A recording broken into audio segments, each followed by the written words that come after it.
Oh yeah. 1 2 1 2 1 2 1 2.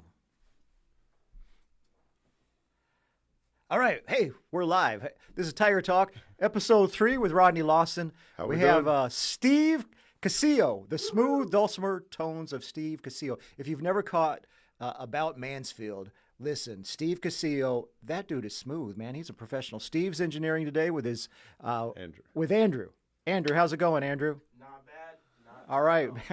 So this is Tiger Talk, episode 3. Rodney, are we calling this Tiger Talk or is this Tiger Talks? Tiger Talks. What do you feel? Is it plural or is it singular? I think it can always be plural. Plural. I think Tiger the Talks. English teacher. I don't know. I'd have to ask some of my English teachers, maybe Miss Bedford, or I've become friends with Chris and Crew Galambos. I hope I said that right. And his wife, Chris's wife, Rebecca, is an English teacher. So I'd have to have them chime in. Well, we need English an official teachers, verdict. Chime in. Are we going to call it Tiger Talk or are we going to call it Tiger Talks? Yeah, I think we need some. Because by the English time we get to teachers. episode 4 here in a couple of weeks, we got to be settled on it. There you go. We All got to right, be so settled Tiger on it. Talk or Tiger Talks. So English teachers, help us out. All right, let us know in the comments. This week we are going to be talking about sports. Yeah. Last time that we talked, you gave the Rangers less than a 10% chance of making it to the playoffs. Well, they got their chances even hurt. This was a good week for play and a bad week off the field. A bad week off the field. What do you mean? Well, their best pitcher, who was on track, had he continued, would have probably had the best ERA and would have been in a serious conversation for Cy Young. Nathan Eovaldi, and I believe he's the heart and soul of that team. I believe he's working so well with some of the, if he wants to, he could probably coach in the future. He went down with rotator cuff, Dang, man. strain, and he'll be done for the season. Yeah. So Okay, now we can't go without letting the Cowboy haters have some comments here. Micah Parsons getting traded to the Cheeseheads, and let's give a shout out today. We're gonna give lots of shouts out. I give Thomas Cutts. Okay, there you go. Thomas Cutts. Thomas Cutts is in Wisconsin. David Lucian, you might want to chime in on this, but what's your thoughts on this whole thing, man? What was your thoughts first of all on him laying on the sidelines? Did you make a big deal of that? Was that a big deal? No, it's kind of like the Crackle Barrel deal. It's Crackle Barrel. Yeah, it's exactly what it is. And All right. I've been in that place 3 times. The food was lousy, and I try to be very careful This is about hot sports rating. opinions on Crackle Barrel. Yeah, I've tried to be very careful about voicing my opinions about restaurants because I was in that business. Okay. But yeah, Did you see where their employees were calling them out on social media? Yeah, if your food's not good Right. and you don't upgrade, They're talking about how the meatloaf was frozen. Yeah. So if your food's not quality, My problem that's was the your bathrooms. reason. I want to go someplace where the bathrooms are clean. Yes. If the bathrooms aren't clean, it makes me wonder about everything. And let's tie it in back to. But I'm still eating the pancakes. Let's tie it back into the Cowboys and Okay. Michael Parsons. Now. Let's go. If Cracker Barrel All right. had Jerry Jones as CEO, Yeah. they'd be the #1 restaurant in the entire country. So what are you saying, that Jerry's good at business? He's P.T. Barnum on steroids. Mm-hmm. And he doesn't care if it's good, bad, as long as it's getting him attention. That's true. And he had once famously said, and that's when I finally checked out as a serious fan, he, what's his name, the receiver back in Bill Parcells' days, Terrell Owens. How can I not remember that with my hometown being Terrell? Turtle. It was on a Monday night game, and he said, "We just bring in the popcorn. We're just going to create a show." And Right. when he said that, I knew that his thirst for winning was secondary to making sure he put money in his pocket. Yeah, well, nobody can argue with the results of him being a No, great if mind. so I have not watched the documentary. I was sitting at a chamber yesterday, Mm-hmm. and that's when the trade came down as well. And the documentary that is big on the Cowboys 90s, which to me still rates second. Yes, they won 3 Super Bowls, and yes, they would be considered the team of the 90s. But really, I think the most successful era in the franchise was from 1966 to 1990. Now, granted, in the last 4 or 5 years of the 80s, they were not a very good team. But you can go almost with that. I mean, you might see 1 or 2 seasons where they weren't in the playoffs, but they were either in the division round, the NFC championship, and they went to 5 Super Bowls, winning 2, I believe. Yes. I want to ask you one more question, then Sure. we're going to move on because we got some interesting sweatshirts on the table here, and I want you to get into that. Let's come back to that at the end. At the end? Yes, on these 2. Okay, you don't want to talk about that. Nah, because we'll go into the main talk today, and then we'll. Okay, so here's my Cowboys question. It's kind of a throwback. Mm-hmm. Danny White or Tony Romo? Absolutely, I'm a huge Danny White fan. Huge Danny White fan. That's where we disagree. All right, so but here's the thing: Danny White not only played quarterback, but he was a heck of a punter. Probably the only punter better than him at the time was Ray Guy. That's true. The Raiders? Yes. Yeah. Yeah, Ray Guy was a phenomenal kicker. Yeah, he was a phenomenal kicker. All right, so for all you Cowboy haters, leave a comment, about your hate for the Cowboys and Jerry Jones, and, leave your comments on Micah Parsons. But let's move this thing along. Any other sports we need to talk about? I told a friend yesterday, I said, the only thing that happened yesterday means I'm going to have a little bit more people on the golf course on Sunday afternoons if I'm playing golf. Yeah. So yeah, okay. So here in a second, we're going to get to the topic you want to talk about today. You sent me an interesting topic. You want to talk about psychics, mediums, witches. Well, yes. We're not going to get into it yet, but no, it's fine. It's coming. Yeah. And so I've been doing some study on that myself. I know that you got some stuff you want to share on that. Sure. We got 4. I've got 4 leadership. Who do we want to give shouts out to this week? Local businesses, insurance agents, other roofing contractors. Like who's been on your mind this week, Rodney? Well, I'm going to talk. That's great. So if you've seen the 2, I'm doing Texas high school football. Like I said, we were going to bring it to the last, but I'll just mention it real quick. I was just Judith Comanero. Popped up. She was in Ennis this morning when I stopped in Ennis and did the promo for Ennis, Texas. And she does printing and business cards and stuff. So if you're looking for someone for business cards, let's give a shout out to Judith Comanero. Judith Comanero, where's she at? Ennis? She's based out of Red Oak, but she was in Ennis this morning and went on live with me for the Ennis lines. Yeah. And then I went to Waxahachie. And I got to give a huge shout out to my friend Doug Curry. Doug Curry is similar to me in that he owned 2 businesses, or he does. He's a pool guy. He builds pools. So if you need pools, call Curry Pools. And if you are ever in Waxahachie, especially for breakfast, their burgers are really good too, but especially for breakfast, you got to go to Oma's. They're Omitas. And like this morning, if you look on my live for Waxahachie, promoting Waxahachie, then you've got to try I like their fried egg and bacon sandwich and with a Dr. Pepper. And they always have fresh Texas sheath cake in there. And it is phenomenal. Yeah. Wow. I mean, that's some incredible shout outs. Hey, so what's the golden child up to? What's the beautiful one doing these days? Well, he's playing softball. He is. Of course, we're talking about Reese. Yes, we are talking about Reese. Okay, so what's he doing? He's playing softball. He's actually playing with me for a change on Thursday nights now. He didn't play last night because he had Commons. He was at Commons, which is a young adults devotional worship time that they have it at Sea Life in Sunnyvale. Okay. So if you're in Sunnyvale, I highly recommend you go to Community Life Church. It's a great place. And is that where he's I'm giving a lot of shout-outs. Is that where he's going? Yeah, so he goes to the Kaufman campus. Mm-hmm. There are 5 branches, and he goes to the Kaufman campus. But he's doing really well.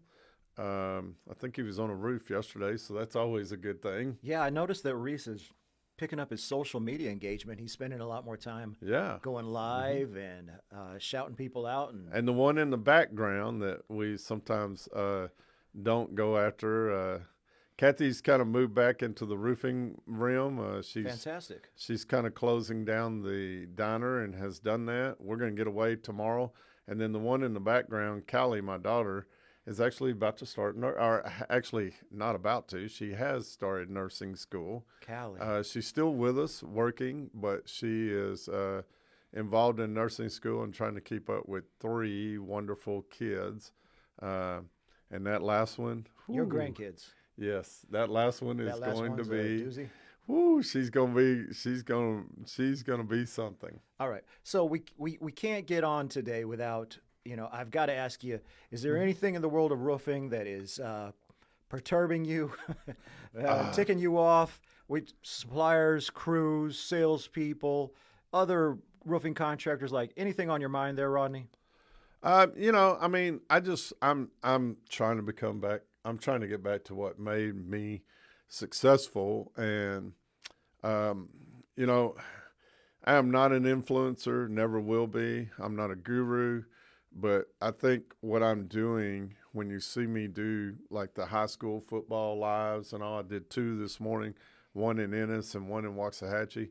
It is my genuine love for people and interacting with the people that, Doug Curry had no idea that I was going to come in and say, hey, let's promote OMAs and Curry pools. And I live and breathe by what Zig Ziglar once said, that if you help others get to where they want to be, you can get there as well. And I just, and more so than the Ziglar phrase or the Ziglar belief, is I just believe that's what God wants us to do, is help others and to support others, to encourage others. And I'm trying to get back to that walk. If I can get back to that, then I believe I'm in good hands. I believe God will bless me. And I think it segues perfectly into what didn't happen and what I've got and what we're talking about today. All right. So let's go ahead and get to it. Okay. We teased it at the beginning of the show, but let's go ahead and get to it. You sent me a text a few days ago and said, I want to talk about psychics, mediums, and witches. And I immediately thought, well, it's not Halloween yet. No. But for some reason, this is on your mind. So we've teased it. I'm going to turn it over to you. The camera's going to zoom in on you. And why don't you take it, Rodney? What do you got to share on that? So there's 4. So we're going to be talking about the King Saul. And this is during just a little background info. And chime in, Mike, when you see fit and all. But you've got the time where they were transitioning from judges to kings. And Saul was the first king anointed. Samuel was the prophet. So I've said in my notes, there were 4 characters. Key characters was obviously God, Samuel, who was the coach at that time, or the prophet. And I'm tabbing him the Old Testament coach. I'm not trying to be anti-religious or sacrilegious. So you're comparing Samuel to a coach? Yeah, to a life coach or to a spiritual coach. Okay. And then you have the king himself, Saul, and then you have David. And Saul was the first king over Israel. David would follow Saul. Okay. And David has a huge importance in this, but I want to focus on 4 areas with Saul. I believe he made 4 leadership mistakes. And mistake number 1 is he tasted success and quit listening to his coach and to his God. Mistake number 2 was he became jealous of others. And first and foremost was David. And I'll get into that in just a second. Mistake 3 is he threw his men under the bus and blamed others. He did what? He threw his men under the bus and blamed others. Okay. And then mistake 4, he became desperate and sought a medium, which is a spiritual. He got desperate. Yeah. Yeah. Okay, so you gave us the 4 leadership points you want to talk about. Yeah.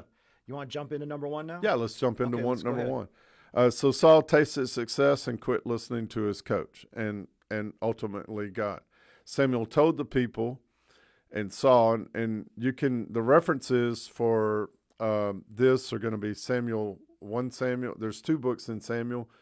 So 1 Samuel 12:20 and then 1 Samuel 13:10. Samuel told the people and Saul, now that you have a king, do not turn away from the Lord, But Samuel even offered to teach the way of good and right and to provide direction and guidance.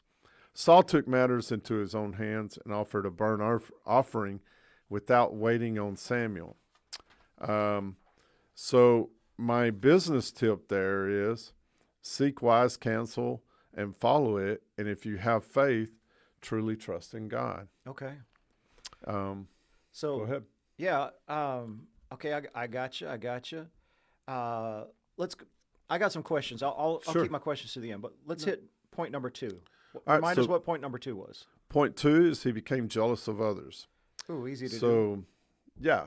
And I mean, I'm guilty of both of the first 2 mistakes. I'm actually guilty of, I haven't sought a medium, and I'll talk about that in just a second. You want to grab some water there? No, I'm good. Mistake number 2 is he became jealous of others. And so David, who killed Goliath, obviously gained huge notoriety. You got a 9-foot at the time, or Bible scholars say that Goliath was anywhere from 7 to 9 feet tall. He was huge. That's a tall boy. And he went out daily and taunted. Uh-huh. You know, we hear, and I get I'm old school, and I talk to a lot of coaching friends still because I used to coach. And a lot of us are old school, and we hate the smack talking and everything. But Goliath smack talked everybody. Right. And he dared them. He's like, come on, let's do this. Let's get this on. And nobody would. And David was there. And, you know, David, in fact, to the displeasure of his brothers, walked out there and said, I'll take this man on. And they're like, no, you need to get back to the house and take care of the sheep and all that. And he goes, man, I fought bears. I fought lions. This guy ain't no different.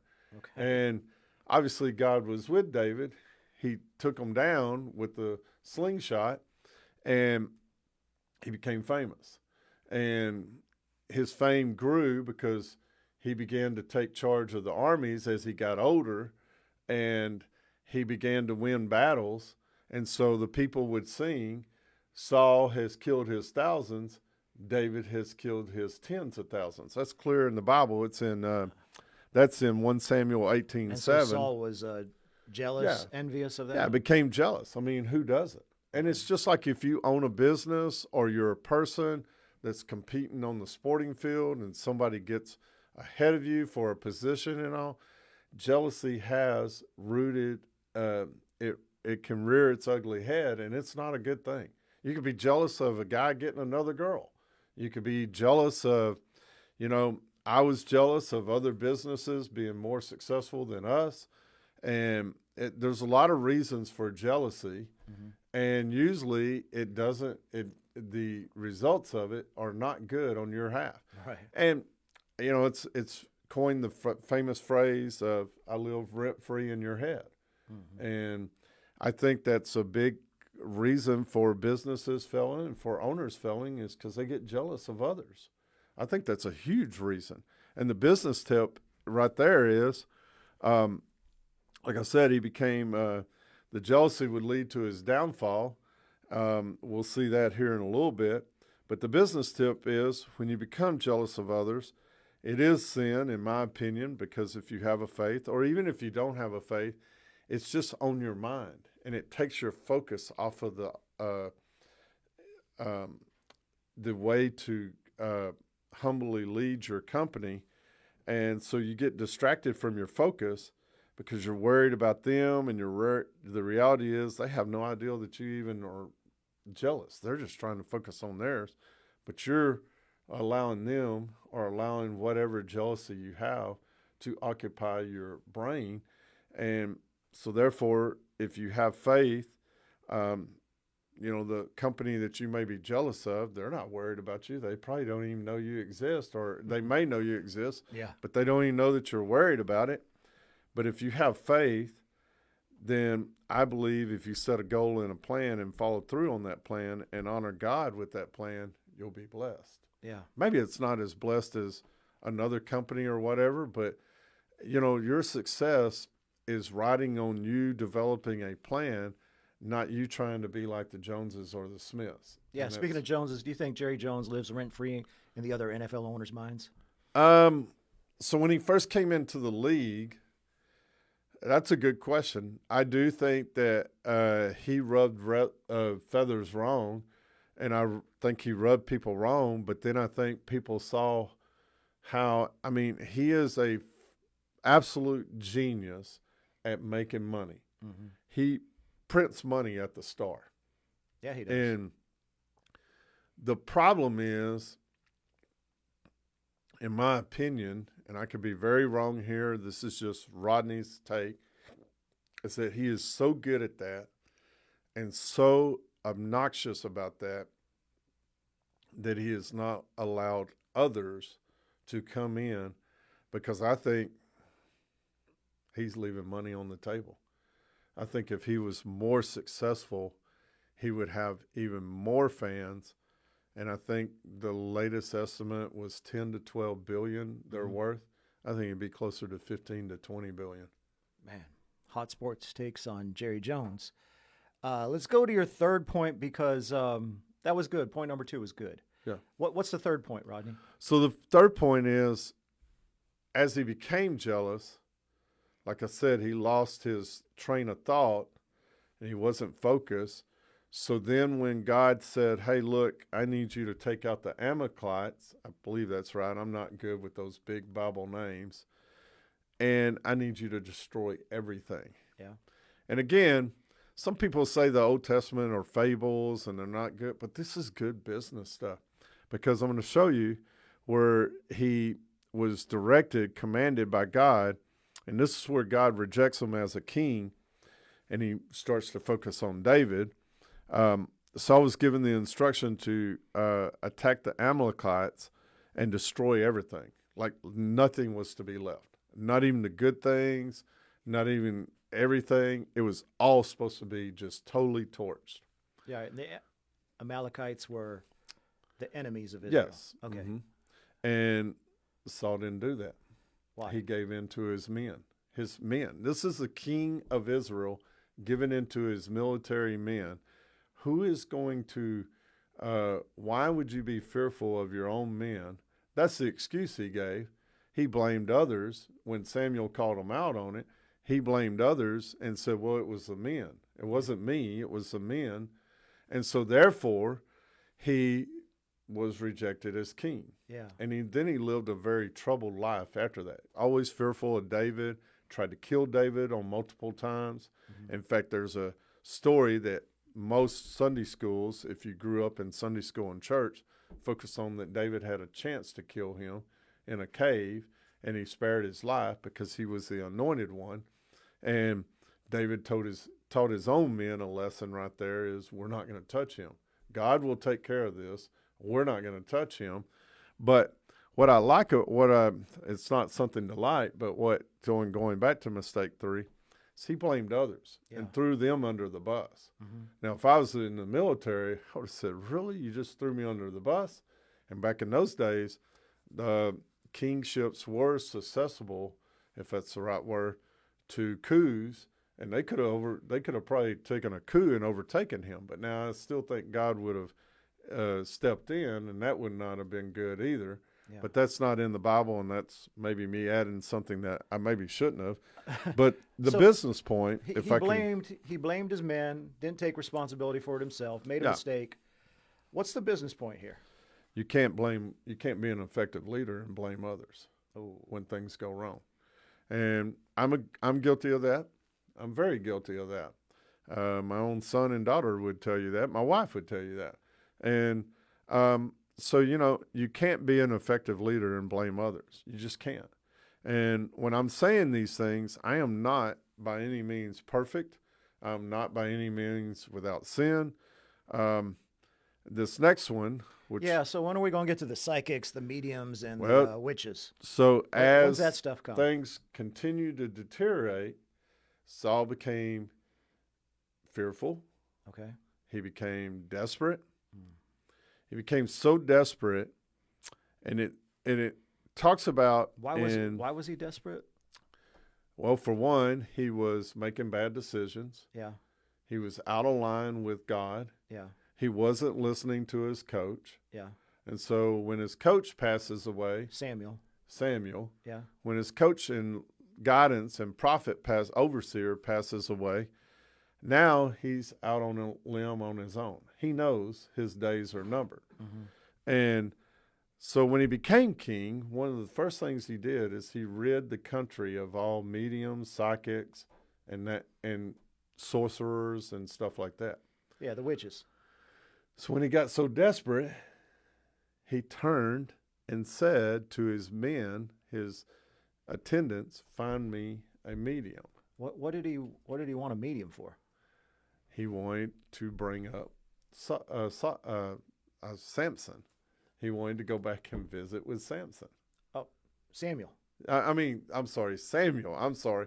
I like Samson too. Yeah. I went through several Bible names. Yeah. He wanted to go back and see Samuel. He wanted to go back and pull up. He wanted to go talk to his coach, but Samuel. his coach was dead, so he had to go get a medium.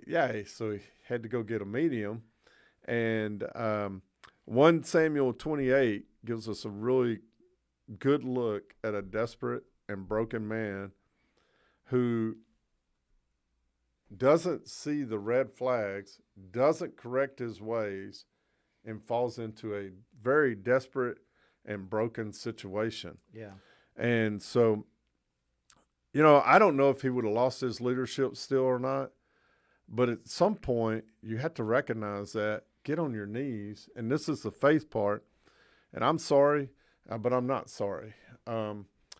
You can, if you don't believe and you're watching this podcast, don't believe what? I go, if you don't have a faith or don't believe in God, I'm sorry, but I'm not sorry. And the reason I'm not sorry is because if we go back to episode 1, if you remember, when I was talking about the diner and talking about the roofing and just talking about me in general, I don't care who you are. You can tell me you're an atheist. You can tell me you are agnostic or you don't believe in God or whatever. You have to believe in something. And if you're in a desperate time, calling on a medium or calling on a psychic, it's a waste of time. And what are you going to gain out of that? And there were so many red flags with Saul. He was, it talks about how handsome the man was. It talks about how he stood head and shoulders above everybody. He was a really what we call, I did political science at Baylor. And one of the things we were doing a class on presidential politics. And this was the 1980s, so that was back in the day. But I still think it rings true if you look at politicians today. Heck, if you look at head coaches, if you look at leaders, they're good looking a lot of times. They're stoic.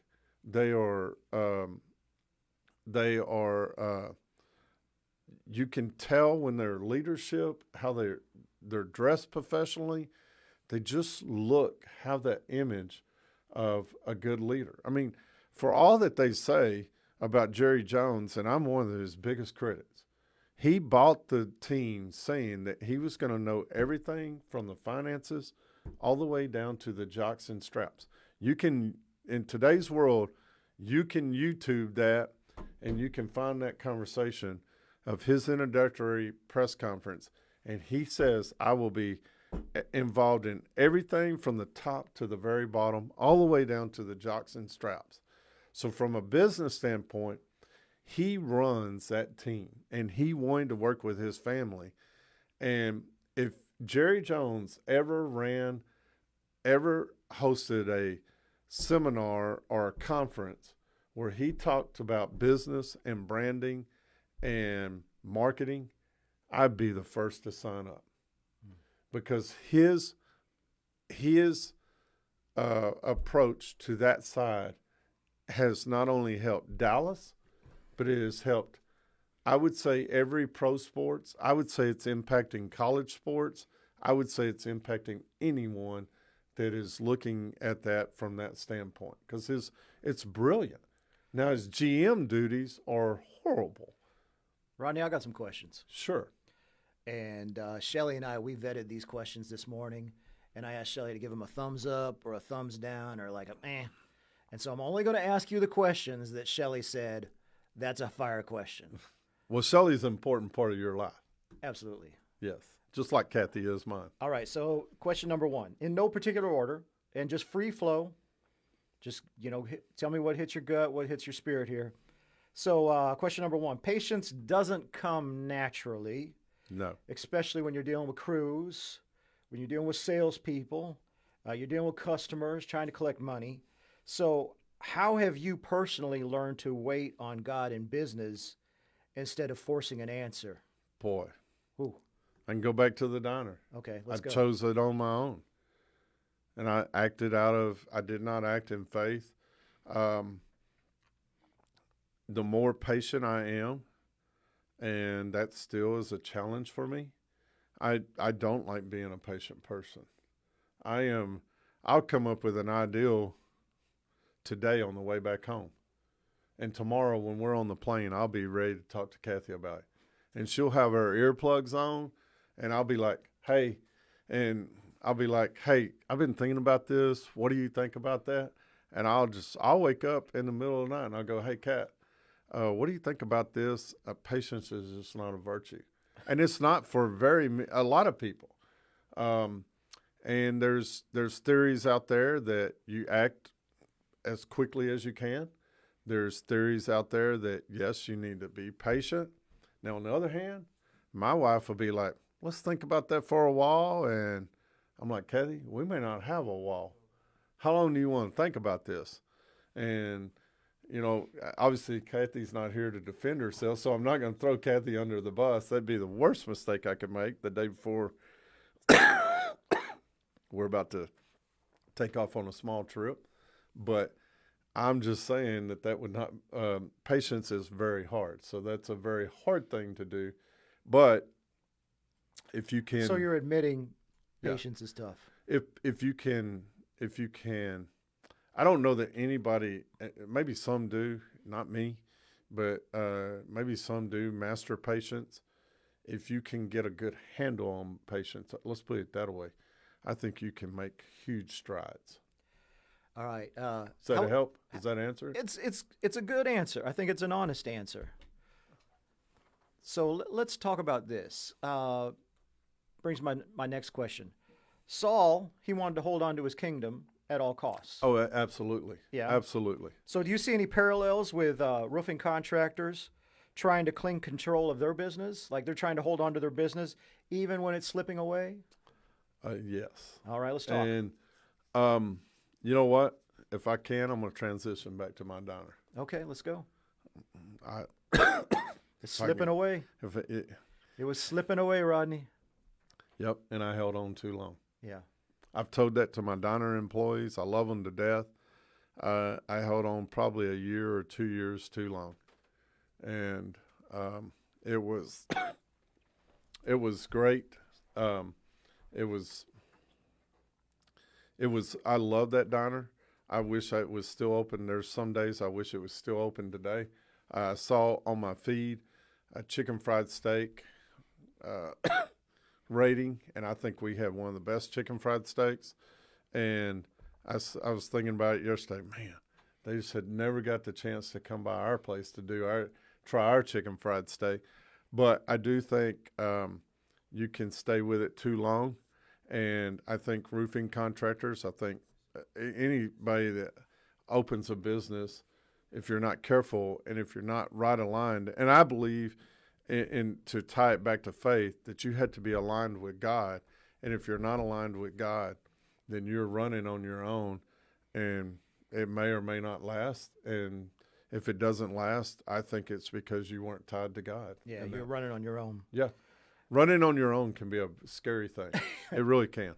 All right, so fear is what primarily drove Saul's decisions, especially there at the end. Yeah. And roofing company owners face a lot of fear too. Let's just Sure. break some of these down. Yep. Fear of losing a contract. Yep. Fear of losing I've had that happen their many best times. salesperson. Fear of Yep. losing a key employee. Fear of losing momentum. Fear of making it through the winter. Fear of collecting all their money. How Yep. do you fight fear with faith in your daily leadership at Tiger Roofing? How do you fight that?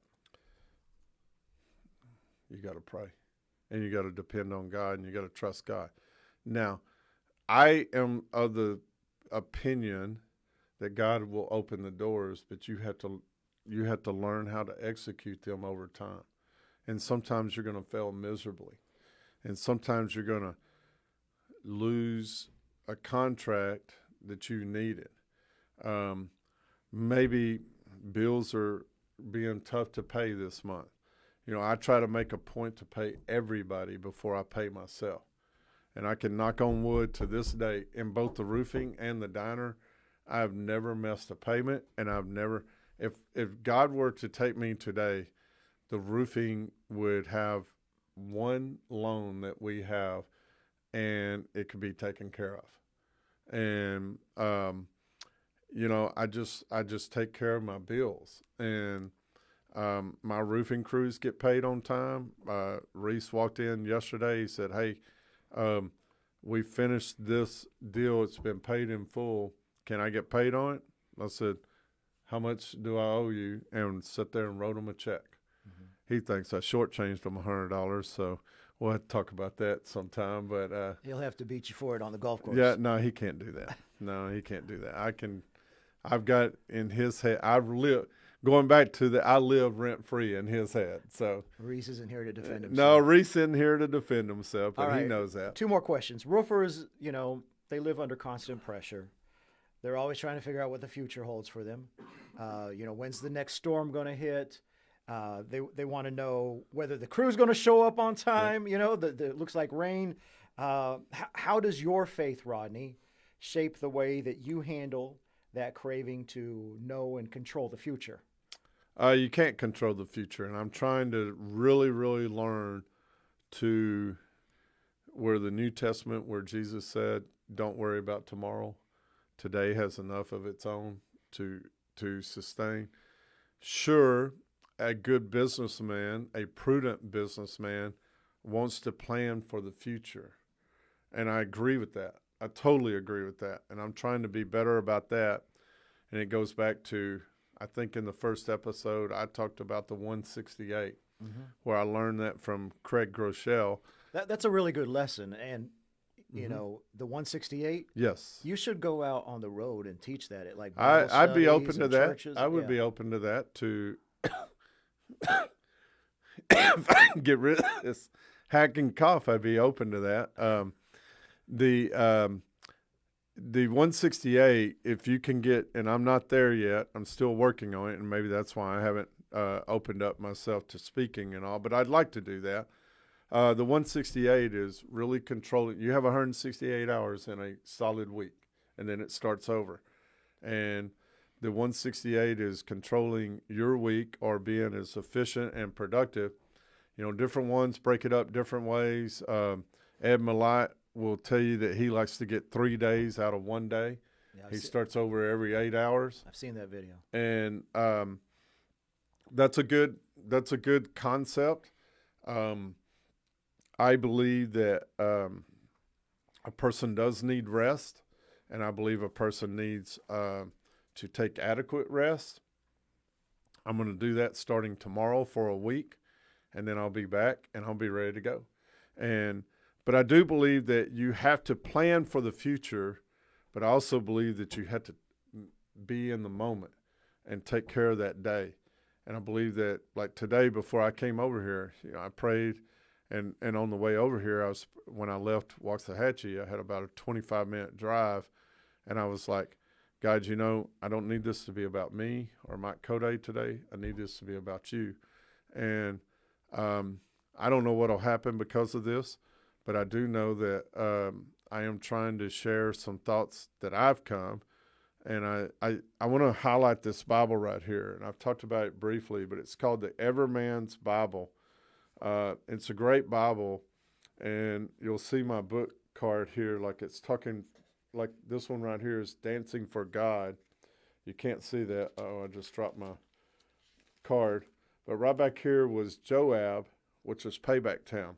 What I really like, I've read the Bible many times through, and what I'm doing now is going back and studying the subtopics, and the subtopics bring out the characters of the Bible and how they were just like us. And to kind of segue back to Saul for just a second, Saul was a king, and he was out of the tribe of Benjamin, which was the lowest of the 12, because Benjamin was the last born. And so, excuse me, Saul didn't even think he would be king. And then when David came, he was a shepherd, and he didn't think he would be king. And yet he was a man after, he is said in the Bible, even though he committed murder and even though he committed adultery, it was said that he was a man after God's own heart. And so David is championed because he, every time, unlike Saul, when he got busted, he got down on his knees and asked for forgiveness. And again, whether it's fable and whether it's not, there are so many good business tips out of this Bible.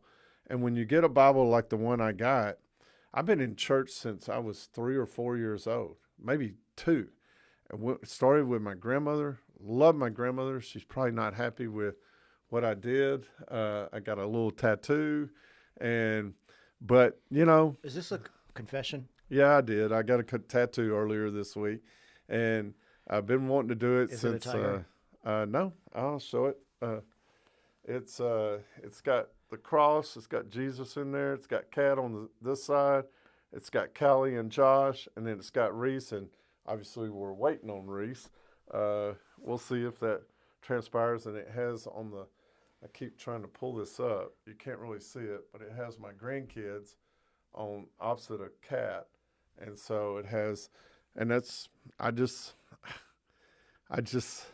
had wanted to do that. I talked to. When I was out in Nashville, I was helping John McClung. I don't think he and Carrie will mind me saying this. John has a tattoo. And we actually went to lunch one day. And I said, hey, man, we were talking about roofing. I said, hey, John, can we just change it for just a second? And I said, John, tell me about tattoos. I said, I'm not really big on them, but I wouldn't mind getting one. And so actually, if you go back to my personal page, Tuesday, I'd done a roof for a guy, Johnny Dowden, and done his shed. We came back later and did his shed. And so Tuesday, if you see it, right as I'm about to go in, none of my family knew about it. Well, Callie kind of knew about it, but Kathy didn't know about it, and Reese didn't know about it. And Reese was shocked beyond measure. And Reese has a couple of tattoos. And Callie has a tattoo. I was really shocked that my daughter got one, but she did. And so anyway, I said, we've got one more piece of business to do. And then we did it. And, yeah, it was I'm not a guy that likes needles.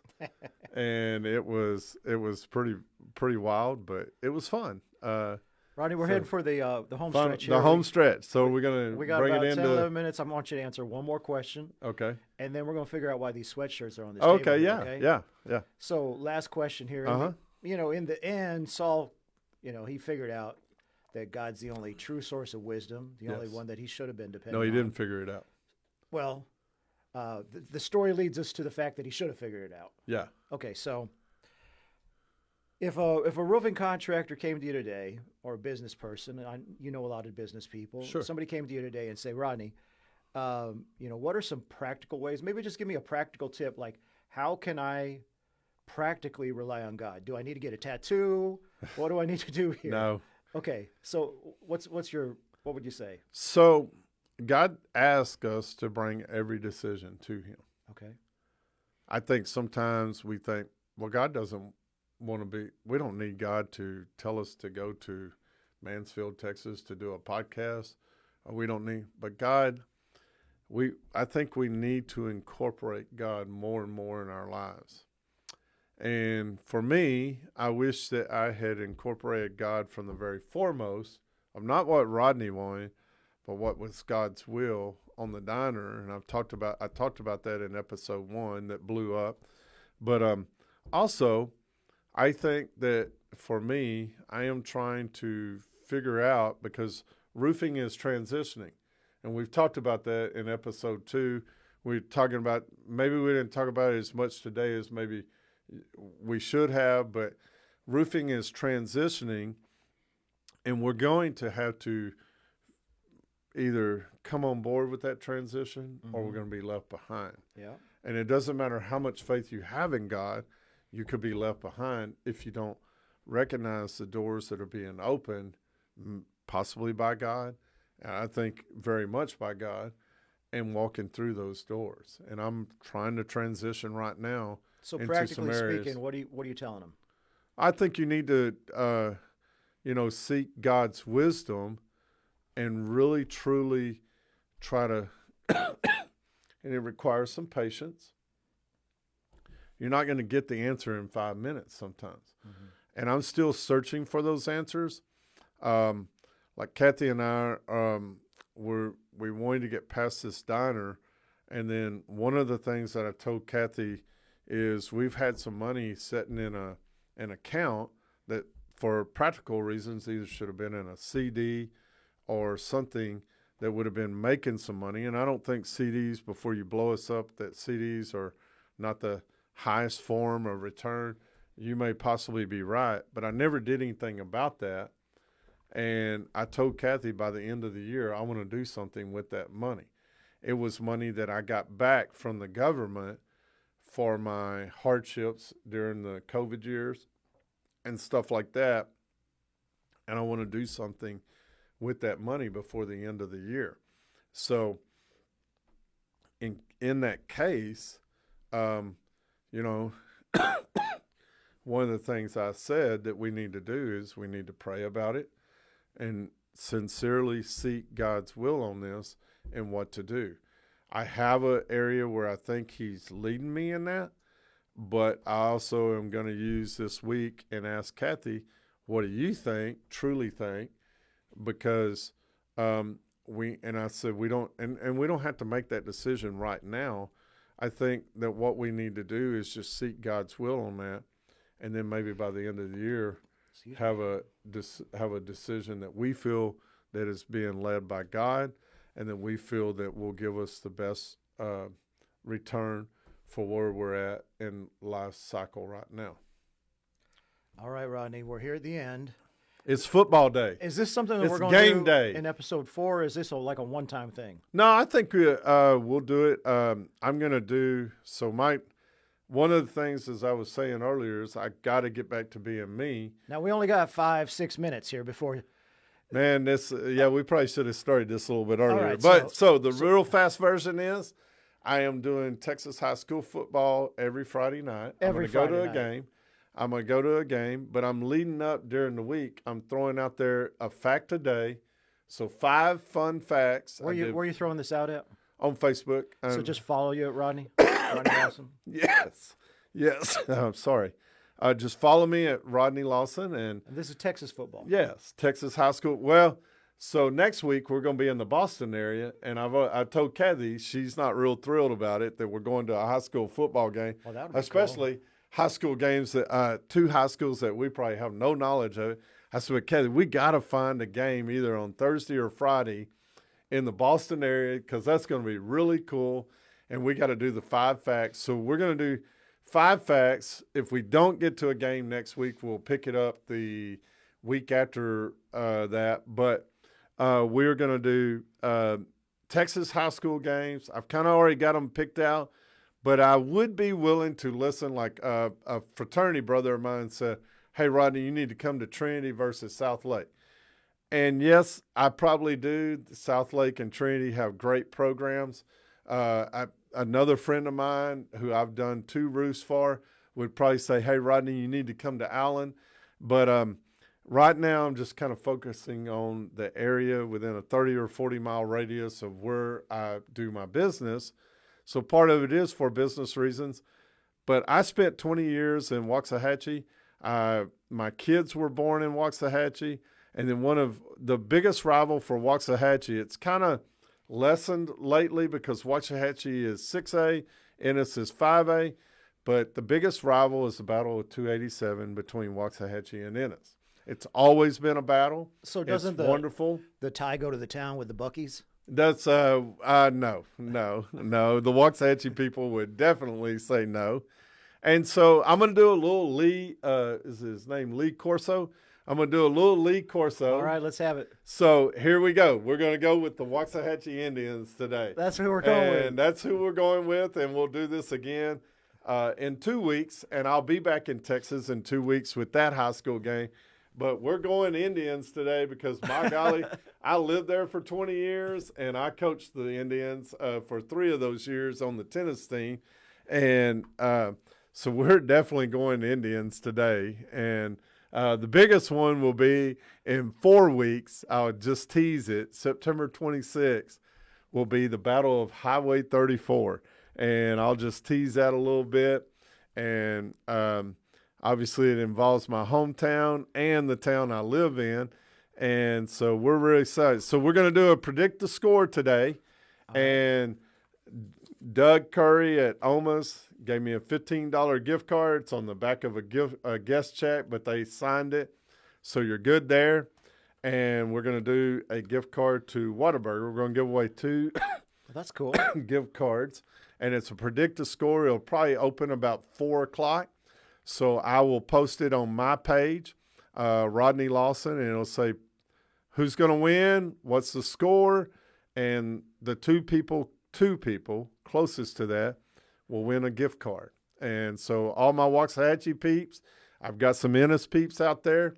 And guys, share this podcast, share on the predict the score. I need them to come to my page, because I'm only going to award on my page. Okay. All right. So let's wrap it up, Rodney.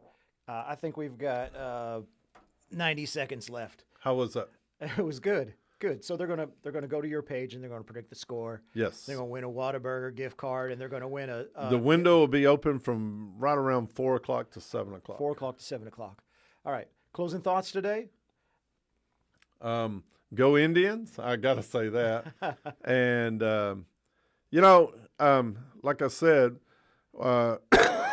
just to wrap up real quick, there are 4 mistakes Saul made. He quit listening to God. He quit listening to Samuel. He blamed others. He became jealous. He blamed others. And he became very desperate. Yeah.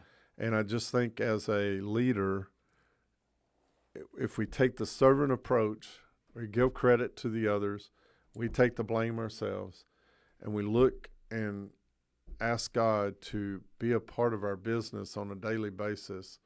And then when we are in trouble, seek help then. Don't wait till it gets to a desperate stage. I really think that as a person and as a business leader, you could make great strides in doing those and avoiding those 4 areas. And I think you can. Fantastic. All right. This is Tiger Talks, episode 3 with Rodney Lawson.